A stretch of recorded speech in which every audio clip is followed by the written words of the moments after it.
stories for kids. Lots of stories for kids. Hello. Hope you are well. Hope you are sitting comfortably. I have a story for you. And I begin with my story bell. And again, the bell seems a little sick today. Anyway, and Birdie. Birdie, how are you today, Birdie? Oh, that's really good. I'm glad that you're fine. I'm fine too. Okay, the story is about Fefine and her cat. Yes, the name is Fifine. I pronounce that Fefine and her cat. Let me begin the story. So, Fefine was walking quietly up and down the garden path, her big cat Mimi in her arms. From time to time, she talked to Mimi, asking her questions or telling her the thoughts passing through her mind. And when Mimi purred, Fefine was quite satisfied that the cat was agreeing with her. When she did not purr and gave no signs of attending, Fefine would give her a little shake or even a pinch, which naturally made Mimi squeak and was supposed to mean she was not this time of the same opinion as Fefine. This had happened more than usual this morning, for Fefine was in a rather irritable humour. She was not feeling pleased with herself, and nothing makes little girls, and big people too, more uncomfortable than this. Suddenly, from a little distance, came a well-known voice.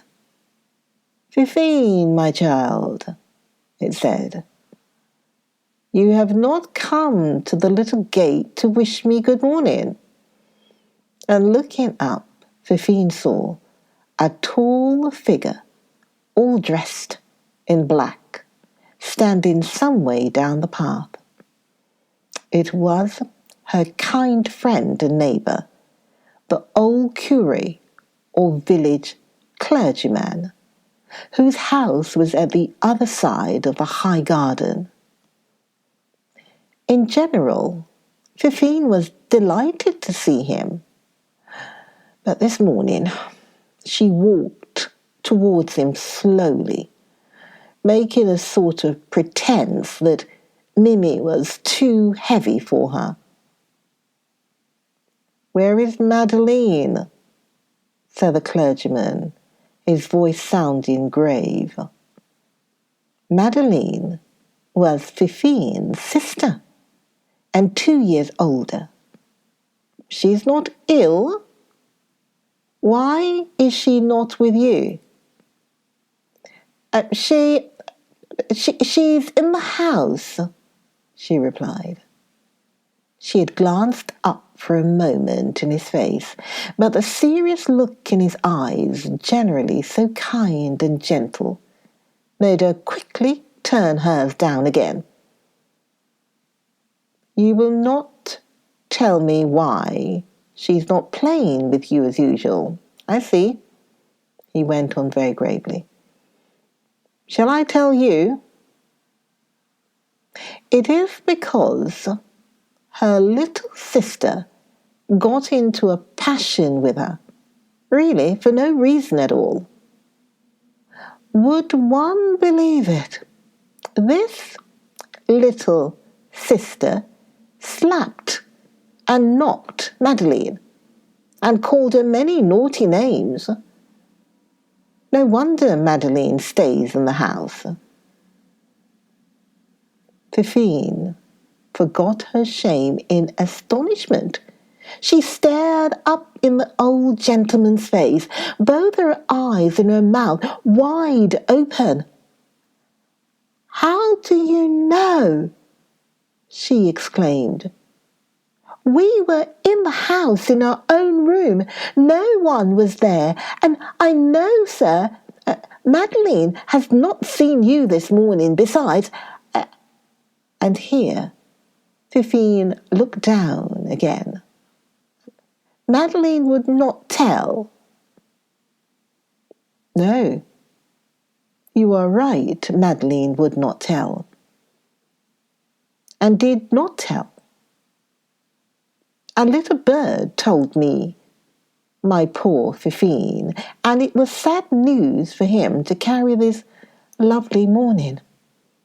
And shaking his head, the curé turned and walked slowly away. "A little bird indeed," repeated 5-year-old Fefine to herself contemptuously.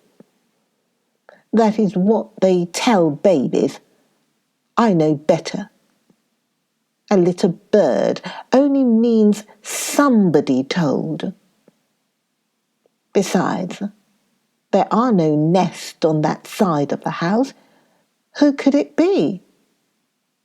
Mimmy, tell me. Don't be stupid now. What or who do you think it was?" And as Mimmy made no reply, Fefine shook her, which drew forth a plaintive squeak and a struggle to get out of her mistress's arms. This made Fefine still more angry. She flung Mimmy down. The poor cat, for a worm will turn, glowered up at her with a rather ugly look in her green eyes and slunk off. "I have it!" exclaimed Fefine. You nasty, mean, spiteful cat. It was you who told. I remember you were on the window sill, and then I didn't see you any more, till I found you out here in the garden coming back from your visit next door, no doubt. Ah, you may pretend it wasn't you. You can't speak, but you can tell things all the same. And Monsieur le Curé is clever enough to understand. Why, he has often told me he can understand what his old dog Platten says by the way he wags his tail. You two were the only person who saw me hit Madeline. Mean cat, but I shall punish you." And off dashed the indignant Fefine in pursuit of Mimmy. The summer day passed quickly. Sweet-tempered Madeline soon forgot the offence she was only too ready to forgive, and in merry play with some little friends, the troubles of the morning were quickly out of mind. Tired with fun and excitement, Fefine fell asleep the moment her head touched the pillow. She had slept several hours when she suddenly woke. It was quite dark, the very middle of the summer night. At first not a sound broke the silence. Then faintly, but distinctly, came through the half-opened window a low, piteous wail, again and again. Fefine sat up to listen. There was no sound from the larger room next door, where Madeline slept beside the nurse. No one was awake but Fefine, and again came that pitiful mew. Yes, it was a meow. And up jumped Fefine at last. The curé, the priest, had sat up late that evening, reading his window open to the pleasant night air. He closed his book at last and was turning to put out the lamp when a little sound made him look round. There, at the low window, stood a little white-robed, bare-footed figure, sobbing bitterly. "Oh, sir, come and let Mimi out. I shut her into the tool house because I thought she had told you about my hitting Madeline, and I can't get her out, and she will die of hunger. My poor Mimi. Since yesterday morning she has had nothing to eat, and nobody's awake but you. I've come all alone in the dark. I forgot all about her." And the sobs redoubled. In 5 minutes, the kind curate had managed to open the door which the gardener had locked, and Mimi was safe in Fefine's arms. And suppose it was not Mimi who told me, said the good old man as he carried the little girl home again. I was naughty, but I didn't mean to leave Mimi all day. You said it was a little bird, sir, but I know that is only baby talk." "Yes, my child, and I'm sorry I did not tell you who it really was. It was your dear mamma, my Fefine, who overheard your fit of temper and asked me to speak to you seriously.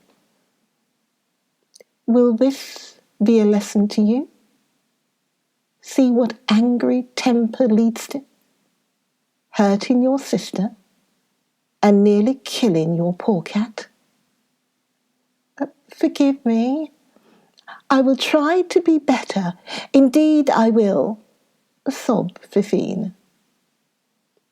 And ask God to help you, my dear little girl," said the kind curate, as he bade her good night.